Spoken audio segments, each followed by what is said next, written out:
नमस्कार, मैं हूं जर्नलिस्ट अरुज मिश्रा और आज हमारे साथ खास मेहमान है डॉक्टर अभिषेक मीणा जी, जिन्होंने पूर्वी राजस्थान के कद्दावर नेता डॉक्टर किरोड़ीलाल मीणा जी के बारे में एक बुक लिखी है। बुक आप देख सकते हैं, एक कर्ण और इसका नाम है।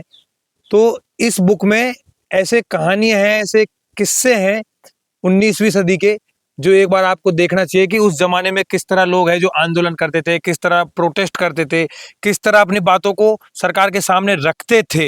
हमारे राजस्थान में कुछ ऐसे नेता हैं जो बार बार इलेक्शन लड़ने की ट्राई कर रहे हैं, बट वो सफल नहीं हुए। जैसे हमारे राजस्थान में छोटा करोड़ी नरेश मीणा जी को कहा जाता है, उन्होंने भी 2-3 बार कोशिश की इलेक्शन की, बट उनको असफलता हासिल हुई। तो क्या ये किताब उनको पढ़नी चाहिए और कुछ सीख मिलेगी उनको जीवन में, जिससे वो आगे चल के सफल हो जाए और जो छोटा करोड़ी नाम है तो एक दिन वो बड़े करोड़ी बन जाए भविष्य में? हाँ, मुझे लगता है कि देखो, हम्म, किताब तो अवश्य पढ़नी चाहिए हाँ, क्योंकि ये किताब एक संघर्ष के ऊपर लिखी गई किताब है। हाँ, इस किताब का पद, प्रतिष्ठा, पार्टी और हम्म, इन सब से कोई लेना-देना नहीं है। जी, लेकिन लोग जोड़ने की कोशिश इसलिए करते हैं क्योंकि वर्तमान में वो भारतीय जनता पार्टी में कृषि मंत्री हैं हाँ, राजस्थान में, तो लोगों का जोड़ना स्वाभाविक सी बात है। हाँ, लेकिन इस किताब को मैंने उस रूप में नहीं लिखा, किताब को मैंने संघर्ष के रूप में लिखा है। जी, और चाहे देखो आप छोटा करोड़े की बात कर रहे हाँ, हो या कोई भी आम व्यक्ति है या कोई भी पॉलिटिशियंस हैं या कोई भी ब्यूरोक्रेसी के लोग हैं, जी, तो सबको ये किताब अवश्य पढ़नी चाहिए। हम्म, और इलेक्शन हारना और जीतना तो देखो दूसरा पैमाना है, बिल्कुल, लेकिन जिस तरीके से उग्रता से और मतलब अपने उस शैली में जो पेश आते हैं, हाँ, हाँ, उन सब चीज़ों में व्यक्ति को सुधार करना चाहिए। हाँ, और इन चीज़ों में अगर व्यक्ति सुधार कर लेता है और सिर्फ एक समाज का ना सोचकर सर्व समाज का अगर सोचने लगे, सबको साथ लेकर चलना चले और हाँ, अपनी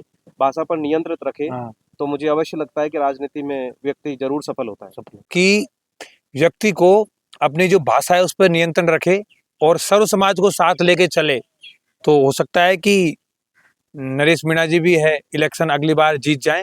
और ये जो किताब है नरेश मीणा जी ही नहीं, छोटे करोड़ जी ही नहीं, ये हर उस लीडर को या उस स्टूडेंट को भी पढ़नी चाहिए जिसको लाइफ में कुछ करना है, राजनीति में ही नहीं, कुछ पढ़ाई में भी करना है, कुछ नौकरी में भी करना है। तो ये किताब एक संघर्ष की गाथा है, मैं ऐसा कह सकता हूँ कि इसमें संघर्ष को दर्शाया गया है। बिल्कुल। तो संघर्ष कोई जरूर है कि नेतागिरी में करे, कोई किसी भी चीज में नहीं, संघर्ष कर किसी सकता भी है। चीज़ का संघर्ष हो सकता है वो। हाँ, किसी भी चीज़ में वो संघर्ष हो सकता है, हाँ, ज़रूरी नहीं है कि वो राजनीति का ही संघर्ष हो। हाँ, वो हर तरीके के संघर्ष हो सकते हैं, अपना पढ़ाई का संघर्ष हो सकता है, अपना मेहनत मज़दूरी करके अपना आगे का भविष्य बनाने का संघर्ष हो सकता है, अपना राजनीतिक संघर्ष हो सकता है, अपना कोई सामाजिक संघर्ष हो सकता है, तमाम तरीके की हाँ। तो चीज़ें ये हैं। जो किताब है इसको कोई भाई राजनीति से ना जोड़े कि ये नरेश मीणा जी को इस तरह आपने जोड़ दिया। तो अपना तो जर्नलिज्म है, जन उड़ान डिजिटल न्यूज है, खुली आवाज है बेबाक।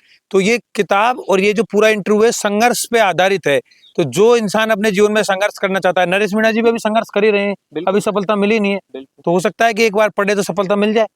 हाँ, अवश्य मुझे लगता है कि अपनी भाषा हाँ, को मतलब संयमित तरीके से रखें और हाँ, मतलब राजनीति में तो आदमी सफल ज़रूर होता है अगर मेहनत करता है तो। धन्यवाद।